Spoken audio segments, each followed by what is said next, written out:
Daniel chapter 6. It pleased Darius to appoint 120 satraps to rule throughout the kingdom, with 3 chief ministers over them, one of whom was Daniel. The satraps were made accountable to them, so that the king might not suffer loss. Now Daniel so distinguished himself among the chief ministers and the satraps by his exceptional qualities, that the king planned to set him over the whole kingdom. At this, the chief ministers and the satraps tried to find grounds for charges against Daniel in his conduct of government affairs, but they were unable to do so.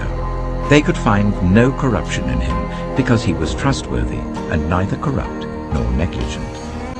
Finally, these men said, "We will never find any basis for charges against this man Daniel, unless it has something to do with the law of his God." So these chief ministers and satraps went as a group to the king and said, "May King Darius live forever. The royal ministers, prefects, satraps, advisors and governors have all agreed that the king should issue an edict and enforce the decree that anyone who prays to any god or human being during the next 30 days, except to you, your majesty, shall be thrown into the lion's den.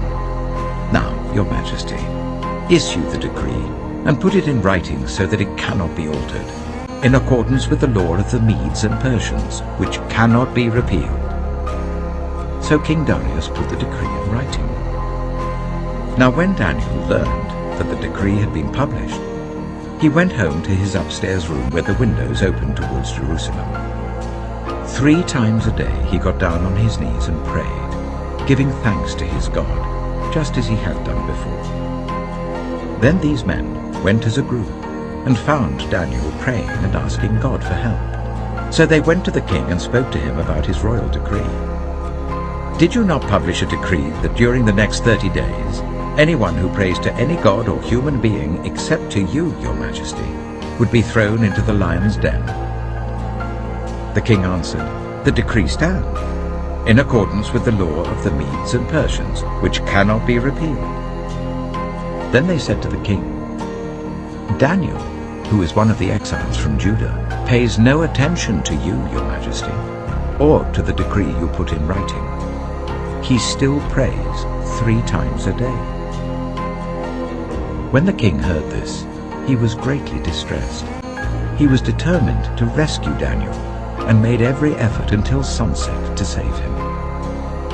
Then the men went as a group to King Darius and said to him, "Remember, your majesty, that according to the law of the Medes and Persians, no decree or edict that the king issues can be changed."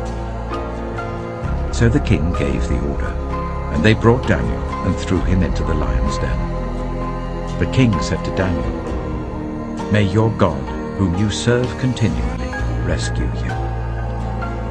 A stone was brought and placed over the mouth of the den, and the king sealed it with his own signet ring and with the rings of his nobles, so that Daniel's situation might not be changed. Then the king returned to his palace and spent the night without eating and without any entertainment being brought to him, and he could not sleep. At the first light of dawn, the king got up and hurried to the lion's den. When he came near the den, he called to Daniel in an anguished voice, "Daniel, servant of the living God, has your God, whom you serve continually, been able to rescue you from the lions?" Daniel answered, "May the king live forever.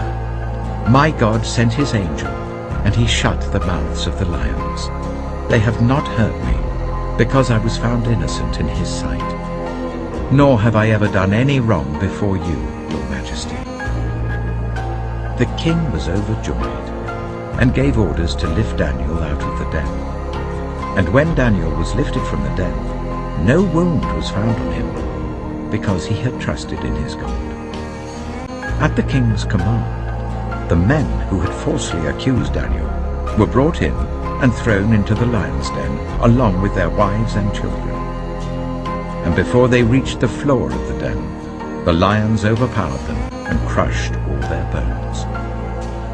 Then King Darius wrote to all the nations and peoples of every language in all the earth, "May you prosper greatly. I issue a decree that in every part of my kingdom people must fear and reverence the God of Daniel. For he is the living God, and he endures forever. His kingdom will not be destroyed, his dominion will never end. He rescues and he saves. He performs signs and wonders in the heavens and on the earth. He has rescued Daniel from the power of the lions. So Daniel prospered during the reign of Darius and the reign of Cyrus the Persian.